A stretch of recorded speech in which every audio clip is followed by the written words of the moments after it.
Buenos días, mis amados hermanos.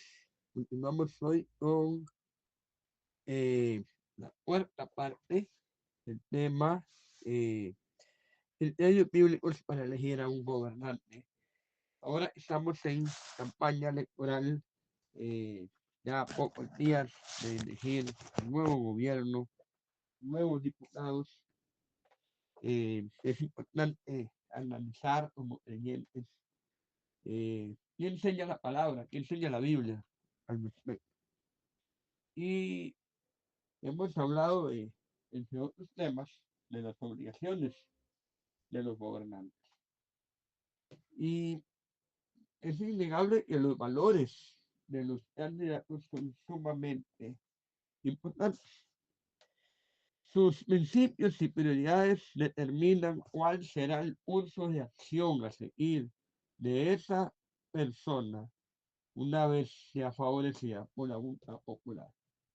A fin de cuentas, lo que queda es eso: todo el conocimiento, el bagaje profesional, la formación, las maestrías, los doctorados, la experiencia profesional fuera del país, etcétera. Todo eso pesa, obviamente, es importante, alguien que sepa lo que está haciendo, pero todo eso está supeditado a los principios y valores que la persona tiene. La persona puede tener una alta formación, repito, educativa, intelectual, profesional, pero si los valores y los principios que esa persona tiene no coinciden con el bienestar de las mayorías, todo ese conocimiento de nada servirá, o servirá más bien para favorecer pues a sus amigos, a, sus, a sí mismo, ¿verdad? Y no al pueblo en religión. Las ideas tienen consecuencias. Proverbios 23:7 dice: porque cuál es su pensamiento en su corazón, tal es él. Come y bebe, te dirá, mas su corazón no está contigo. Cual, así como es el pensamiento en el corazón del ser humano, es lo que determina el accionar de esa persona, de todos nosotros. Actualmente en nuestro país ya es muy poca la gente que vota por una bandera o por tradición familiar. El costarricense ya no se casa con determinado partido. Y eso está bien, eso es señal de madurez política. Hasta los años 90 la gente simplemente seguía la tradición familiar, ¿verdad?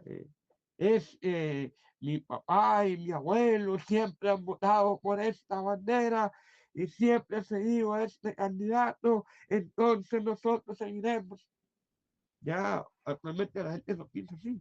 Es poca la gente que mantiene esa tradición partidista, si se le puede llamar de esa forma. Hoy el costarricense medita más su voto, lo piensa más, desconfía más. Y eso es bueno, ¿verdad? Los votos ya no están comprados, ya no son automáticos. Hay que ganárselos, hay que convencer a la gente.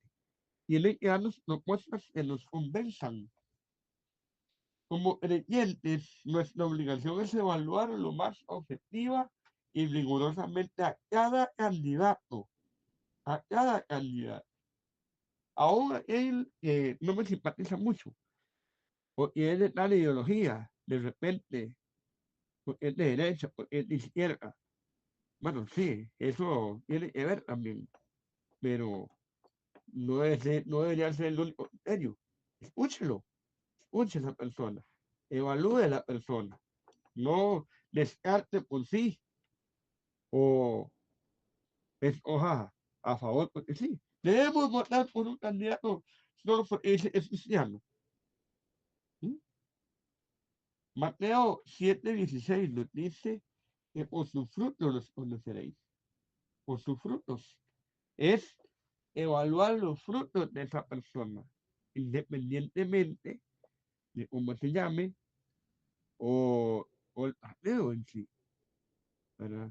Es decir, no hay que evaluarlo, hay que examinarlo todo, dice la palabra.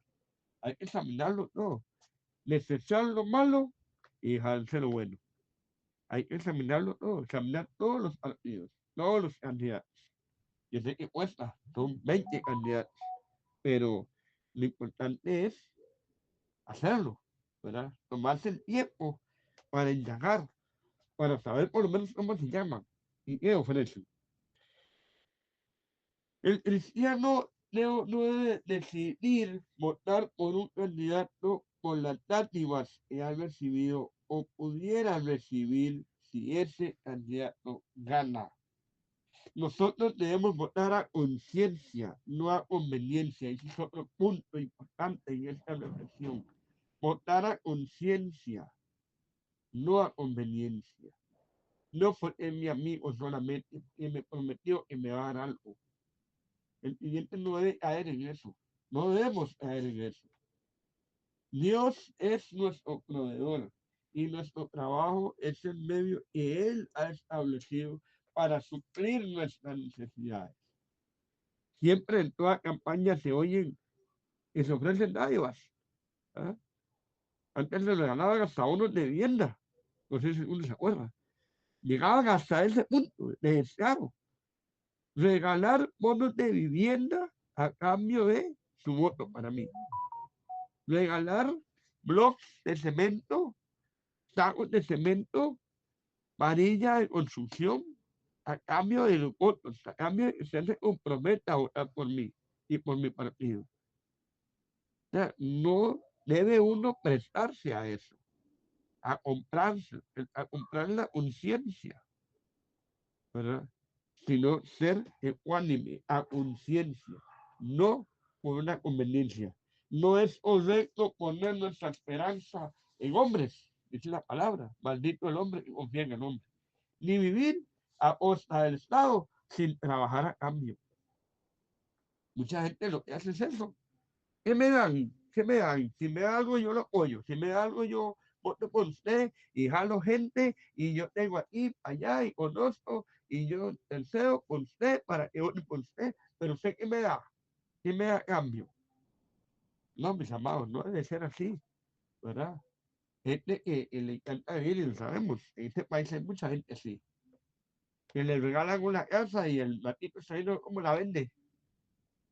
Porque quiere vivir sin trabajar. Lo mira en cualquier lado y gastar la plata manos llenas, sin trabajar. Eso tampoco. Y de eso, el asistencialismo mal dirigido ha generado eso.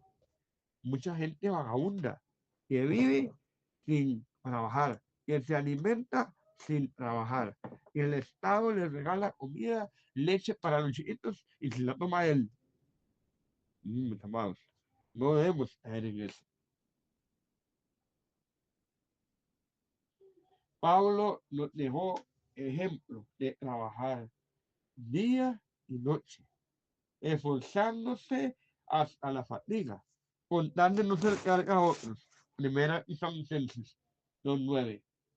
Recordemos que las arcas del Estado se nutren de los impuestos que con esfuerzo pagan los ciudadanos. Pagamos todos, todos pagamos impuestos. Al comprar cualquier cosa en la pulpería, al pagar los impuestos de la casa, en todo pagamos impuestos. Los impuestos son para proveerle recursos al Estado, para arreglar calles, para mejorar los servicios que nos dan, recolección de la basura, alumbrado público, etcétera. Pero no para mantener gente vagabunda, para ayudar a gente necesitada, sí. A esa madre sola tiene, el hombre la dejó y quedó ahí, o se murió, y quedó sola con chiquitos. Hay que ser solidarios. La Biblia nos enseña a ser solidarios con las viudas, con los huérfanos, con los pobres. Pero eso no quiere decir que toleremos un sistema donde se alienta la vagabundería y la mediocridad.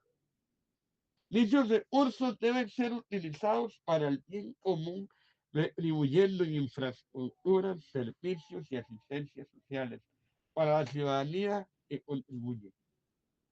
Su propósito, el de los impuestos, no es enriquecer a quienes lo administran o a sus seguidores. Lamentablemente eso también pasa, ¿verdad? Muchas veces hay salarios exorbitantes por hacer prácticamente nada o muy poco, tampoco. A cada uno lo que le toca, ¿verdad? El salario digno que cada uno de nosotros merece por el trabajo que hacemos honradamente, número uno, pero además de eso, eh, la mayoría de recursos que se captan por medio de los impuestos debe ser para mejorar la sociedad en que vivimos y no para favores políticos. Nuestro voto debe ser meditado, eso implica tomar tiempo para leer las propuestas de gobierno. Algo tan importante como lo es la elección de un gobernante es tomado a la ligera por la mayoría de la gente. No se instruye, no pregunta, no compara, no se interesa en los debates y ahí se refleja mucho lo que es y lo que piensa cada candidato. Nuestra obligación es conocer lo que propone cada candidato. Es nuestro deber ciudadano. Y a la gente le da pereza leer, lamentablemente, pero si no, ¿cómo se informa? ¿Cómo sabe? Si no se instruye, si no gusta, si no lee. Así como cuando éramos estudiantes dedicábamos horas al estudio y repaso, también tomémonos el tiempo para revisar y repasar lo que propone cada candidato. Revisemos lo que dice la palabra. Proverbios 22:3. Vean lo que dice. El avisado ve el mal y se esconde, mas los simples pasan y reciben el daño. Si tomamos decisiones tan serias a la ligera, pasaremos y recibiremos el daño como los simples.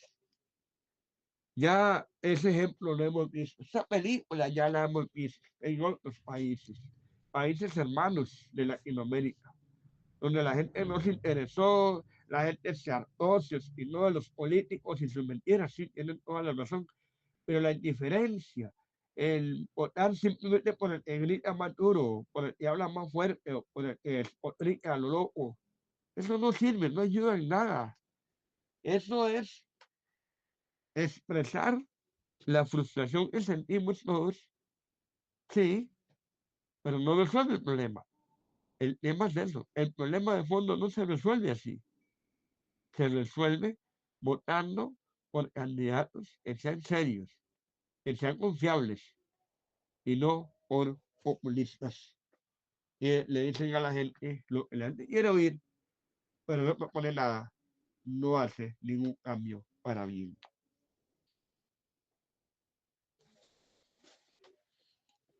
Comparar posiciones sin llegar a la discusión es otro tema importante. Es común que las pasiones afloren cuando se habla de política. Con frecuencia podemos pecar de orgullo o de falta de amabilidad contra los demás con palabras ásperas o hirientes. Tengamos en mente que nuestra opinión no es la norma por la cual se deben regir los demás. Simplemente nuestra opinión. Necesitamos estar abiertos a considerar otros puntos de vista sin que esto nos altere o moleste. Muchas veces la gente se pelea por todo, por política, por fútbol, eh, pero en realidad este, son discusiones estériles, tontas, y más bien lo que hacen es dañar a la persona, dañar relaciones. Seamos humildes, con un uso cuidadoso y sabio de nuestras palabras en cuanto a la forma y el fondo. Pablo nos aconseja en Colosenses 4:6 que su conversación sea siempre con gracia, sazonada como un sal, para que sepan cómo deben responder a cada persona. Otra versión, Reina Valera actualizada, lo dice de esta manera. Procuren que su conversación siempre sea agradable y de buen gusto, para que den a cada uno la respuesta debida. Qué lindo lo dice, ¿verdad? Que la conversación sea siempre agradable y de buen gusto.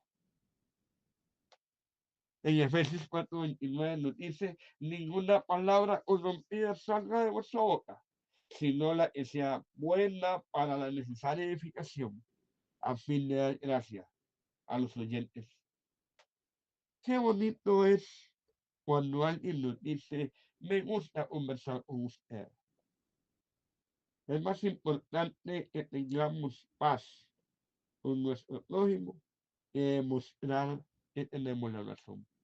Yo a veces converso por WhatsApp con un vecino a quien aprecio mucho, una persona muy inteligente, muy estudiosa, y podemos tener conversaciones de temas de política internacional y qué sé yo, y diferimos en algunos aspectos, ¿verdad? Pero siempre le menciono a él, me gusta conversar con usted y me gusta aprender de usted.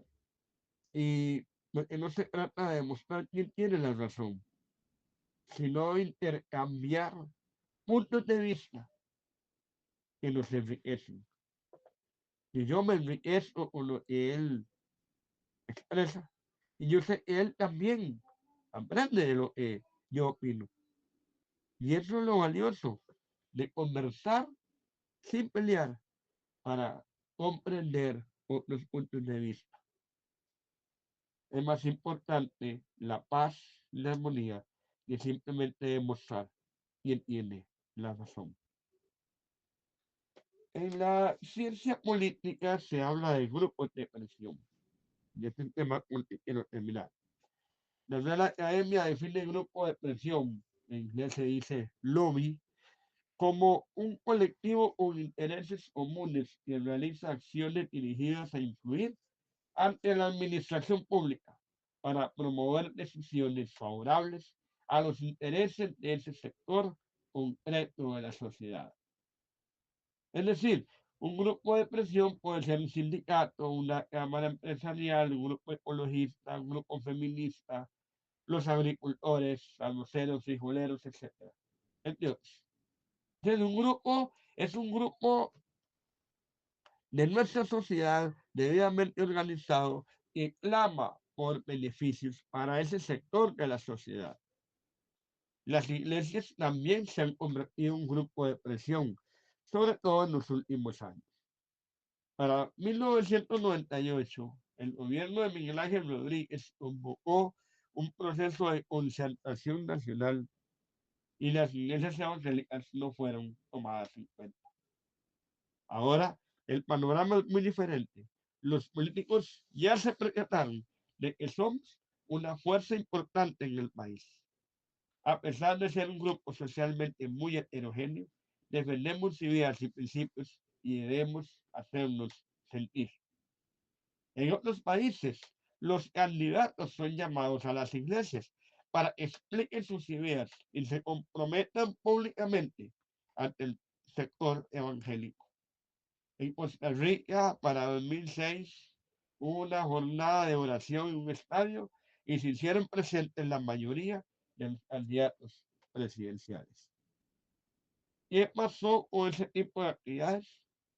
Hoy tenemos un liderazgo evangélico muy débil y desarticulado. Ya no hacemos marchas por las principales calles de San José, ni actividades masivas de oración en estadios. Y francamente no veo preocupación ni interés en volver a unirnos como un solo pueblo que somos. Pero no solamente seamos un grupo de presión, seamos un grupo de apoyo para el nuevo gobierno que resulte electo. Hagámoslo desde ya a nivel micro. Por ejemplo, y si buscamos a la alcaldesa de Heredia y le ofrecemos un proyecto social, o por ejemplo atender a los indigentes, colaborar en barrios de pobreza extrema, o con la restauración de una zona verde abandonada y llena de basura. Es un ejemplo, simplemente, una propuesta. Seamos grupo de presión, pero también seamos grupo de apoyo de apoyo para nuestras autoridades legítimamente instituidas. Como conclusión, creo firmemente que los creyentes debemos ser líderes comunales. Ahí debe verse reflejado nuestro testimonio. Pero también debemos ser un grupo pensante con valores cívicos y atento a la oferta política que se nos presenta. Por aislarse, no votar, simplemente no es una opción para un creyente sabio y maduro. Que Dios le bendiga.